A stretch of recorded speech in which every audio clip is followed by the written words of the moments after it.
चुनाव 2022 को लेकर एक्शन में सीएम धामी, कहा सरकार बनाकर तोड़ेंगे मिथक, जनता से कोरोना के नियम का पालन कर मतदान करने की अपील।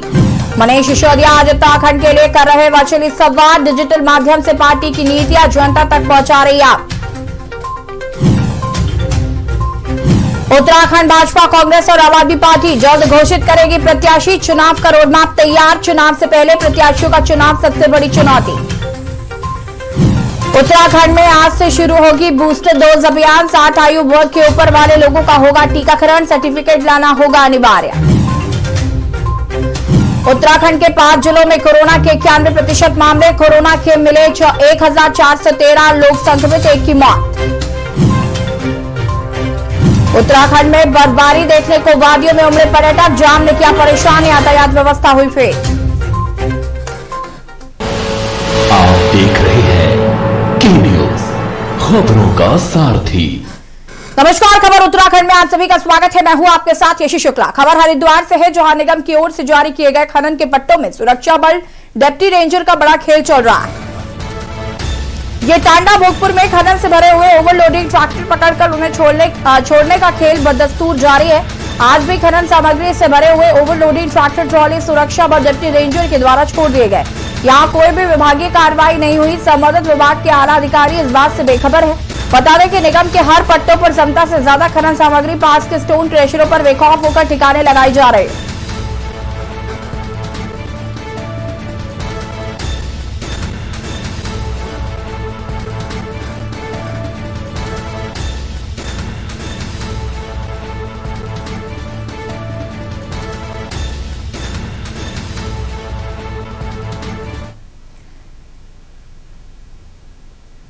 और सीधे आपको ले छोड़ते हैं देहरादून, जहां पर उत्तराखंड के पूर्व मुख्यमंत्री हरीश रावत प्रेस कॉन्फ्रेंस कर रहे हैं। क्या कुछ कह रहे, सुन लेते हैं।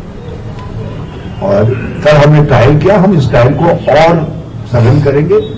हम 2 या 3 इस तरीके का एड्रेस प्रतिदिन करेंगे। आज मैं हल्द्वानी के मतदाताओं को एड्रेस करूंगा 4 बजे। प्रेस कॉन्फ्रेंस क्यों नहीं दिया आप ऑनलाइन करेंगे? प्रेस कॉन्फ्रेंस आपने परसों भी की, फिर कर दी जी। प्रेस कॉन्फ्रेंस की कैसे खड़े हैं, देख लीजिए गाइडलाइन दिख रही है साहब। क्या हो गया इसमें, मैं समझ नहीं पा रहा। ऑनलाइन करो, प्रेस कॉन्फ्रेंस भी ऑनलाइन करना। मैं आपके सुझाव का स्वागत करूंगा। हम ऑनलाइन प्रेस कॉन्फ्रेंस की। एक और सवाल है, जो आप कह रहे हैं कि जो आदेश हुए हैं या और ट्रांसफर ऑर्डर हुए हैं, ज्यादातर में 7 तारीख की डेट है। 7 तारीख की डेट में क्या ट्रांसफर के ऑर्डर भी आदेश है। तो आप कैसे सिद्ध करेंगे कि वो आचार के बाद? देखिए, आदेश 9 तारीख को बाहर आएगा। इस संडे के दिन यदि ऑफिस खुलवा रहे हैं तो आपका इंटेंशन बिल्कुल क्लियर है। सिद्ध तो करना पड़ेगा ना। है? सिद्ध तो करना पड़ेगा कि ये 7 तारीख का नहीं है, ये आज का है। ये देखिए, सर्कमस्टेंशियल एविडेंस को सुप्रीम कोर्ट भी मानता है, और सर्कमस्टेंशियल एविडेंस कहते हैं कि ये सरकार का इंटेंशन नलाफाइड है। न केवल संडे के दिन आप आदेश कार्यालय खोल करके संबंधित अधिकारियों को, जिनके हस्ताक्षर निकल नहीं, वो सब अधिकारी लाइन अप है, उनसे आदेश करवा रहे, बल्कि जो बेनिफिशियरीज हैं उनमें से कुछ लोग भी अपने जो पोस्टर लगा रहे हैं, अपने जो उनको बधाइयां मिल रही है, जो आ रही है, वो भी चीख करके कह रही है कि ये ऑर्डर जस्ट अभी मिला है। नहीं, मैं कहूँ क्या, क्योंकि आजकल फाइल्स होती है डिजिटली, थोड़ा सा इसको कर दीजिए तो मुझे। जो फाइल बनती है वो डिजिटल फाइल बनती है। डिजिटल फाइल होती है। हाँ। पहले कंप्यूटर में टाइप होता है। क्या आप ये मांग करेंगे कि ये जनरेट कब हुई फाइल जनरेट कब हुई कंप्यूटर में, उसकी जांच होनी चाहिए। हाँ, मैं बहुत, बल्कि मैं, आपने, थैंक यू वेरी मच, आपने क्वेश्चन के जरिए मुझको एजुकेट किया, और मेरी तरफ से इसको लिख लीजिए कि ऐसी फाइलें कब जनरेट हुई हैं, क्योंकि सब डिजिटल होंगी, तो जो है कंप्यूटर को सीज किया जाना चाहिए और इलेक्शन कमीशन को तत्काल उसका संज्ञान लेना चाहिए। जितने ऐसे विभाग हैं जिनमें इस तरीके की संदिग्ध नियुक्तियां हुई हैं, संदिग्ध ट्रांसफर हुए हैं, उनके कंप्यूटर को सीज किया जाना चाहिए, और ताकि जो है डिजिटल रिकॉर्ड जो है बता सके कि क्या है करके, बल्कि ये सर्कमस्टेंशियल एविडेंस से ज्यादा स्ट्रॉन्गर और क्लियरर प्रूफ होगा कि इस गवर्नमेंट ने क्या किया है। थैंक यू फॉर एजुकेटिंग मी। पर आप क्या कहेंगे? नंदन सिंह बिष्ट की धामी मैं आ रहा हूँ उस पर आ रहा हूँ। सर, तमाम राज्य मंत्री जो है सरकार के द्वारा नियुक्त कर दिए गए और उसमें समय भी जो है 3 साल का निर्धारित किया। सत्ता में आप लोग आते रहेंगे, आप लोग उठ जाएंगे उससे पहले ही? मैंने कहा ना, सर्कमस्टेंशियल एविडेंस से चीख करके कह रही हैं कि ये सारी नियुक्तियां बैकडोर में हुई है और इलीगल है जो है। और उनमें ये एक सेकेंडरी बात है। हम निश्चित तौर पर जो गवर्नमेंट आएगी वो गवर्नमेंट इन सब नियुक्तियों को न केवल रद्द करेगी बल्कि जो लोग इस तरीके की नियुक्तियों को निकालने के लिए दोषी पाए जाएंगे, हम सारे रिकॉर्ड्स को, जिसमें डिजिटल रिकॉर्ड्स भी सम्मिलित हैं, कंप्यूटर आदि सम्मिलित हैं, उन सबको तलब करेंगे, उनकी जांच करवाएंगे और जांच। और अब खबर पौड़ी से है, जहां राजेश कुमार सहायक कोषाधिकारी कोषागार की तहरीर पर पौड़ी में नियुक्त लेखा लिपिक नितिन रावत के खिलाफ दर्ज कराई गई है। बता दें कि नितिन रावत के द्वारा विभिन्न पेंशनरों की पेंशन की धनराशि 15,36,362 रुपए की अनियमित भुगतान प्राप्त कर गबन करने व शासकीय पत्रावलियों को गायब किया है। थानाध्यक्ष पौड़ी विनोद गोसाई ने बताया कि तहरीर के आधार पर मुकदमा दर्ज कर दिया गया है और मामले की जांच की जा रही है। ये सहायक कोषाधिकारी श्री राजेश कुमार कोषागार पौड़ी से आए थे, जिनके द्वारा कल जो हमारे थाने पर एक मुकदमा लिखाया गया है, जिसमें उनके द्वारा बताया गया कि उनके जो लेखा कार्मिक नितिन रावत, उनके द्वारा जो है अपने खातों में विभिन्न पेंशन धारकों के नाम से जो है वो जो पेंशन की धनराशि है लगभग 15 लाख, तो वो उनके अपने और अपने रिश्तेदारों के खातों में जमा कराई गई और उसका जो है उपभोग किया गया, जो कि उनके द्वारा एक सरकारी धन का दुर्विनियोग किया गया, जिसके संबंध में गबन का मामला हमारे यहाँ दर्ज किया गया है, जिसकी जांच मेरे द्वारा की जा रही है और भविष्य में जो भी तथ्य सामने आते हैं उनको साक्ष्य के रूप में संकलित करते हुए विवेचना में आगे की कार्रवाई की जाएगी। खबर दून से है, जहां 4600 ग्रेड पे की मांग को लेकर पुलिस परिजन लगातार धरना प्रदर्शन कर रहे थे। चुनाव आचार संहिता से पहले पुलिसकर्मियों के 4600 ग्रेड पे को लेकर सरकार ने पुलिसकर्मियों को 2 लाख देने का आदेश जारी किया, जिसके बाद से लगातार पुलिस परिजनों में आक्रोश दिख रहा है। पुलिस परिजन पूर्व मुख्यमंत्री हरीश रावत के आवास पर पहुंचे, उन्होंने हरीश रावत को एक ज्ञापन सौंपा। पुलिस परिजनों का कहना है कि उत्तराखंड सरकार ने पुलिसकर्मियों को 2 लाख का आदेश जारी किया है, लेकिन पुलिसकर्मी इससे नाखुश हैं। अगर सरकार उनकी नहीं सुनती है तो उनके खिलाफ प्रचार करेंगे। बिल्कुल सर, हम घर घर जाके सर बीजेपी के खिलाफ हर किसी को, एक पुलिस कांस्टेबल जो ड्यूटी करता है सर टोल बूथिंग में वही खड़ा रहता है, वो लाइन लगाता है। सोचिए सर, इन्होंने हमारे साथ जो कुछ किया ना, 2022 में तो इसका रिजल्ट मिलेगा, हम लेंगे 2022 में लेंगे और तन मन धन से हम बीजेपी के खिलाफ वोटिंग करवाएंगे। और दूसरी बात यह सर्वप्रथम हमारी पहले और आखिरी बात यह है कि हम धामी जी जहां से चुनाव लड़ेंगे, धामी जी जहां से भी चुनाव लड़ेंगे, हम साम दाम दंड भेद हम बीजेपी सरकार में धामी जी को किसी भी हालत में जीतने नहीं देंगे। ये हमारे समस्त मातृशक्ति का और पुलिस परिवार का बात है। बीजेपी खबर रुद्रपुर से है, जहां विधानसभा चुनाव को लेकर पुलिस एक्शन मोड में आ गई है। आचार संहिता लगने के बाद से पुलिस की टीमें सक्रिय हो गई हैं। वहीं नशा तस्करों पर भी पुलिस का डंडा जमकर बरस रहा है। बीते दिनों ही आचार संहिता लगने के बाद पुलिस ने बड़ी कार्रवाई को अंजाम दिया। करोड़ों रुपए का गांजा बरामद कर पुलिस ने अपनी कार्यशैली को साफ प्रदर्शित कर दिया है। वहीं अब जिले के कप्तान ने शराब तस्करों पर शिकंजा कसने के लिए अनोखी रणनीति बनाई है। एसएसपी दिलीप सिंह कुमार के मुताबिक शराब के FL2 पर पुलिस का पहरा रहेगा। शराब के FL2 पर एक हेड कांस्टेबल व एक कांस्टेबल तैनात रहेगा, जो कि FL2 से निकलने वाली हर गाड़ी की मॉनिटरिंग करेगा।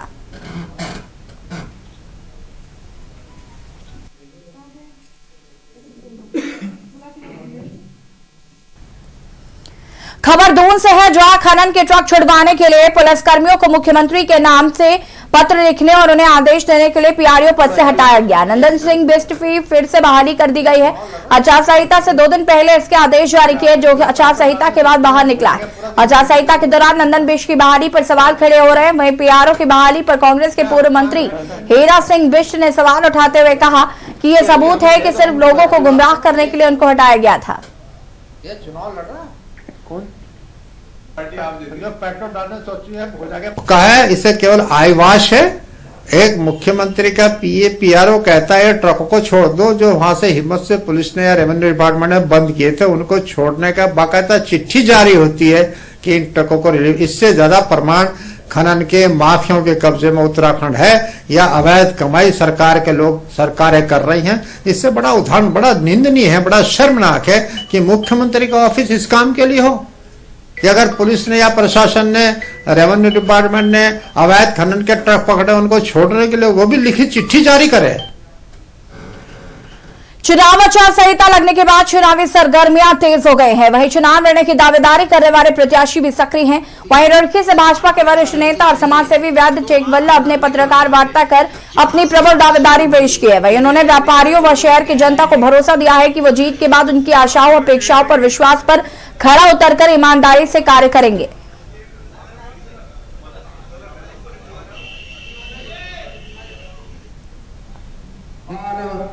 और उन्होंने सबसे ये आग्रह किया कि आप कह तो रहे हैं। आज जो हमने प्रेस वार्ता रखी है वो इसलिए रखी है कि चुनावी मैदान में हम कूद रहे हैं और जनता के आग्रह पर जनता ने हमको तैयार किया है कि आप जैसा व्यक्ति हमें चाहिए और आपको इस मैदान में आना है। इससे हमने तैयारी किया। मैं पूर्ण रूप से इस चुनाव के लिए तैयार हूं और भारतीय जनता पार्टी का चूंकि मैं सेवक हूं, 50 वर्षों से सक्रिय सदस्य हूं और हमने दावेदारी कर दी है और अब उनके ऊपर है कि वो दावेदारी हमारी स्वीकार करते हैं या किसकी करती है।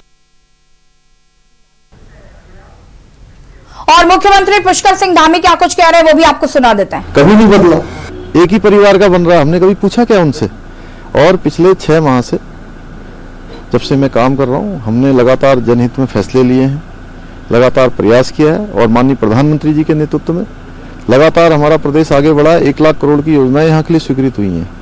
डबल इंजन के रहते हुए यहाँ पर चाहे रेल की बात हो, चाहे आज ऋषिकेश कर्णप्रयाग रेलवे लाइन की बात हो, हवाई सेवाओं की बात हो, हवाई सुविधाओं की बात हो या सड़कों की बात हो, जिस तेजी से काम हुआ है, या कोरोना महामारी में जिस प्रकार से पूरे देश के अंदर, उत्तराखंड के अंदर अवस्थापनाएं सुविधाएं बढ़ी हैं, वो किसी से छुपा हुआ नहीं है। गरीब कल्याण अन्न योजना हो, उसके माध्यम से चाहे लोगों को आज भोजन उपलब्ध करवाने की बात हो, वैक्सीनेशन करवाने की बात हो या सुविधाएं बढ़ाने की बात हो, हर क्षेत्र में अभूतपूर्व कार्य हुआ है। उनके पास कोई मुद्दे नहीं है, वो मुद्दा विहीन है, इसलिए ऐसे मुद्दे उतारते हैं। अरे भाई, मुख्यमंत्री के रूप में चूंकि स्थितियां परिस्थितियां बनती हैं और हमारे यहाँ लोकतांत्रिक पार्टी लोकतांत्रिक तरीके से फैसले लिए जाते हैं। सरकार वही है, सरकार की नीतियां वही हैं, काम कोई रुका नहीं है, काम लगातार आगे बढ़ रहा है। और हम कहना चाहते हैं, हमने किया है, करती है, करेगी और सिर्फ भाजपा करेगी। आपका बेटा पहली बार सीएम बना और चुनाव लड़ेंगे अब। भगवान दयाल होंगे। सबके आशीर्वाद है, अच्छा ही होगा, आगे को बहुत बढ़िया होगा, बहुत अच्छा काम कर रहा है। और आपने क्या समझाया? मैंने समझाया अच्छा करना, भगवान बेटा मेरे सबके लिए भला करना, गरीबों का भला करना, सबका जितना हो सकता है सबके लिए भला करना। ठीक। टपकेश्वर जी से क्या मांगा आज मंदिर में? टपकेश्वर से मांग लिया, जो मन में सोचा मांग लिया। अब बाद में आएंगे तो भगवान ठीक करेगा, सब ठीक ठाक, तो दोबारा आएंगे, हम दर्शन करेंगे। धन्यवाद। और यहाँ पर देहरादून के टपकेश्वर मंदिर से सीधी तस्वीरें हम आपको दिखा रहे थे, जहां पर मुख्यमंत्री पुष्कर सिंह धामी अपनी माता जी के साथ टपकेश्वर मंदिर में दर्शन करने पहुंचे थे। उत्तराखंड में कोरोना मरीज लगातार बढ़ते जा रहे हैं। उत्तराखंड में कोरोना महामारी को देखते हुए स्वास्थ्य विभाग अलर्ट मोड पर है। स्वास्थ्य विभाग की तरफ से किसी भी स्थिति से लड़ने के लिए अपने आप को तैयार कर लिया है। उसी के मद्देनजर दून मेडिकल कॉलेज को कोविड अस्पताल बना दिया गया है। सोमवार से दून मेडिकल कॉलेज में किसी भी अन्य बीमारी के लिए भर्ती नहीं किया जाएगा और सिर्फ कोरोना मरीजों को ही अस्पताल में भर्ती किया जाएगा। के न्यूज संवाददाता दानिश अली ने हालातों का जायजा लिया है, क्या कुछ है वो भी दिखाते हैं आप।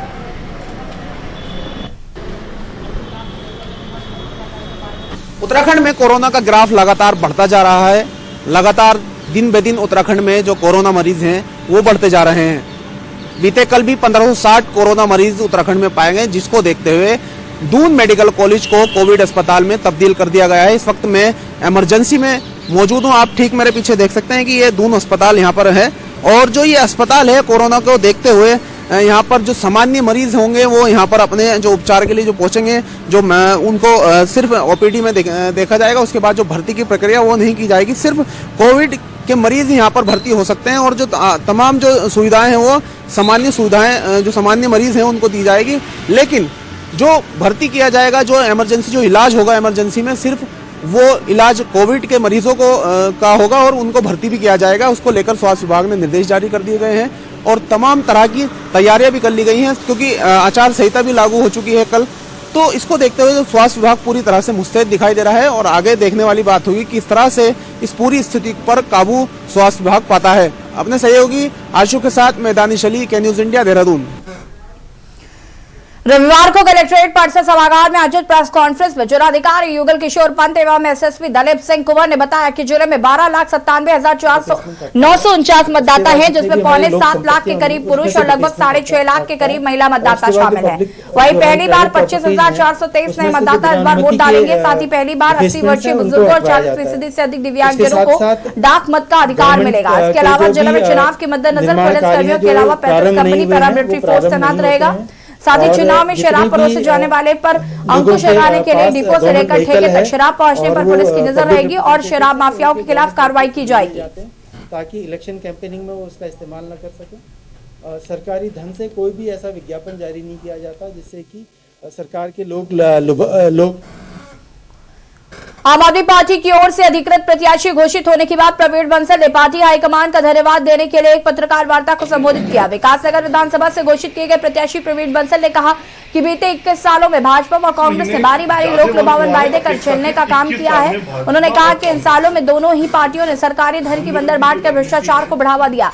वहीं उन्होंने कहा कि शिक्षा, स्वास्थ्य और रोजगार जैसे जनहित के मुद्दों को लेकर आप चुनाव मैदान में उतरकर दिल्ली की तर्ज पर उत्तराखंड से भी कांग्रेस व भाजपा को उखाड़ फेंकने का काम करेगी। जो हम लोगों के मुद्दे हैं उसमें बेसिकली हमारे क्षेत्र में शिक्षा के जो क्षेत्र में अभी तक 21 साल में भारतीय जनता पार्टी और कांग्रेस ने कोई भी काम नहीं किया है। शिक्षा के क्षेत्र में हमारे क्षेत्र में कोई भी कार्य भाजपा और कांग्रेस ने नहीं किया है। 21 साल में विकास के नाम पर केवल धन जो है उसके बंदर बांट हुई है और भ्रष्टाचार बढ़ा है। युवाओं को किसी भी तरीके से संतुष्टि नहीं है कि हमारा उत्तराखंड बना था तो हमें उत्तराखंड में रोजगार मिलना चाहिए था, रोजगार नहीं मिला। रोजगार के नाम पे केवल छल हुआ है युवाओं के साथ में। आम आदमी पार्टी उन सभी युवाओं को यह विश्वास दिलाती है कि जो भी युवा जब सरकार बनाने से पहले जब पार्टियां मैदान में आती हैं और युवाओं को यह विश्वास दिलाती हैं कि यदि हम लोगों की पार्टी जीत गई तो हम युवाओं को साथ में लेकर काम करेंगे। लेकिन जैसे ही पार्टियां चुनाव जीतती हैं उसके बाद वो युवाओं को नजरअंदाज कर देती है। इसी तरीके से आप लोगों ने देखा है, आप लोग अनुभवी हो। उत्तराखंड की खबरों का रुख करेंगे, लेकिन उससे पहले उत्तर प्रदेश के लखनऊ से बड़ी खबर। सपा की वर्चुअल बैठक के लिए तैयार किए जा रहे हैं समूह। पिछड़ा वर्ग प्रकोष्ठ ने जिलाध्यक्षों के साथ शुरू की बैठक। राज्यपाल कश्यप ने वर्चुअल बैठकों का दौर किया शुरू। सपा की वर्चुअल बैठक के लिए तैयार किए जा रहे हैं समूह। सपा की वर्चुअल बैठक के लिए तैयार किए जा रहे हैं समूह। पिछड़ा वर्ग प्रकोष्ठ ने जिलाध्यक्षों के साथ शुरू की बैठक। राज्यपाल कश्यप ने वर्चुअली बैठकों का दौर शुरू किया। सपा की वर्चुअल बैठक के लिए तैयार किए जा रहे हैं समूह। लखनऊ से खबर, सपा की वर्चुअल बैठक के लिए तैयार किए जा रहे हैं समूह। पिछड़ा वर्ग प्रकोष्ठ ने जिलाध्यक्षों के साथ शुरू की बैठक। राज्यपाल कश्यप ने वर्चुअली बैठकों का दौर किया शुरू। सपा की वर्चुअल बैठक के लिए तैयार किए जा रहे हैं समूह। लखनऊ से खबर, सपा की वर्चुअल बैठक के लिए तैयार किए जा रहे हैं समूह। पिछड़ा वर्ग प्रकोष्ठ जिलाध्यक्षों के साथ शुरू की बैठक। वक्त हो गया एक छोटे से ब्रेक का, जो हाजिर होता है। आप देख रहे हैं के न्यूज, खबरों का सारथी। खुदी को आजमाया है तो ये अंदाज आया है। खुदी को आजमाया है तो ये अंदाज आया है। तुम में भी मैं हूं, शुद्ध प्लस पान मसाला। आप देख रहे हैं की न्यूज, खबरों का सारथी। ब्रेक के बाद एक बार फिर से आप सभी का स्वागत है और देहरादून से खबर, जहां पर उत्तराखंड के पूर्व मुख्यमंत्री हरीश रावत ने की प्रेस कॉन्फ्रेंस। कांग्रेस मुख्यालय में पूर्व मुख्यमंत्री की प्रेस वार्ता। पूर्व मुख्यमंत्री हरीश रावत ने की प्रेस कॉन्फ्रेंस। भाजपा पर आचार संहिता के उल्लंघन का लगाया आरोप। अपने करीबियों के प्रमोशन और तबादले पर उठाए सवाल। आचार संहिता से एक दिन पहले ही अपने तबादले पर सवाल। गैर कानूनी तरीके से की गई नियुक्तियां, हरीश रावत ने सवाल उठाए हैं। कांग्रेस मुख्यालय में पूर्व मुख्यमंत्री की प्रेस वार्ता। पूर्व मुख्यमंत्री हरीश रावत ने की प्रेस वार्ता। देहरादून से खबर, कांग्रेस मुख्यालय में पूर्व मुख्यमंत्री की प्रेस वार्ता। पूर्व मुख्यमंत्री हरीश रावत ने की प्रेस वार्ता।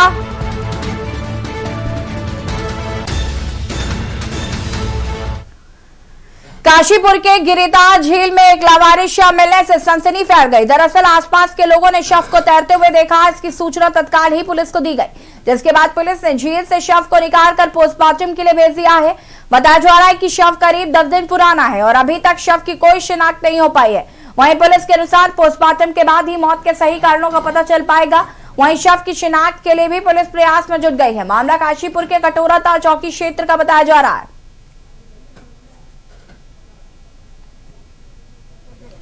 मिली की जो गिरताल है, यहाँ पर एक तालाब है, उसमें एक कोई व्यक्ति की बॉडी मिलने की कोई सूचना प्राप्त हुई थी, डेड बॉडी।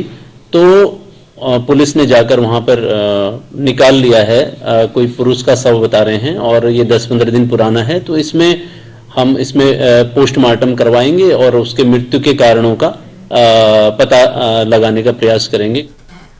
खबर अक्सर से, जहां विधानसभा चुनाव को लेकर खानपुर विधानसभा के शेखपुरी, ढाडेकी खेड़ी, कुआंखेड़ा, अकौड़ा, बिजोपुर खेड़ी, खुर्द, न्यानतमपुर, मिर्जापुर, पूरनपुर सहित करीब 15 गांवों के जिम्मेदार लोगों ने बैठक की। उन्होंने कहा कि क्षेत्र के अभी तक भाजपा, कांग्रेस, बसपा आदि राजनीतिक दलों को वोट देते आए हैं। जीतने के बाद इन पार्टियों के उम्मीदवारों के लिए अपने दल की बात मानी जाती है, भले ही वो क्षेत्र की आम जनता के हित में ना हो।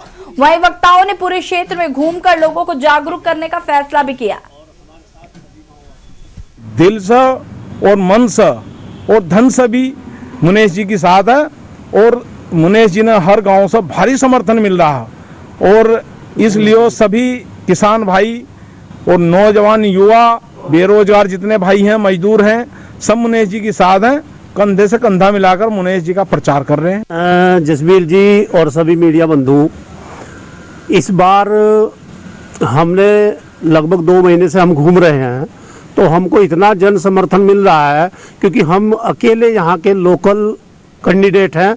बाकी जितने भी कैंडिडेट हैं ये सब लोग बाहर के हैं। तो जितना भी हमारे क्षेत्र का किसान है, मजदूर है और आम आदमी और खास आदमी, सब लोग हमें पसंद कर रहे हैं। और उत्तराखंड की राजधानी देहरादून में नगर निगम के द्वारा बैनर, पोस्टर, होर्डिंग को हटाने के लिए अभियान चलाया गया। भारत निर्वाचन आयोग ने उत्तराखंड में 14 फरवरी को मतदान की तारीख घोषित की थी। इसी के चलते प्रदेश में आचार संहिता लग गई। नगर आयुक्त एवं नोडल अधिकारी आदर्श आचार संहिता अभिषेक रुहेला ने बताया कि उत्तराखंड में फरवरी माह की 14 तारीख को मतदान की तारीख घोषित की गई है। इसके चलते भारत निर्वाचन आयोग की तरफ से स्पष्ट निर्देश जारी किए गए।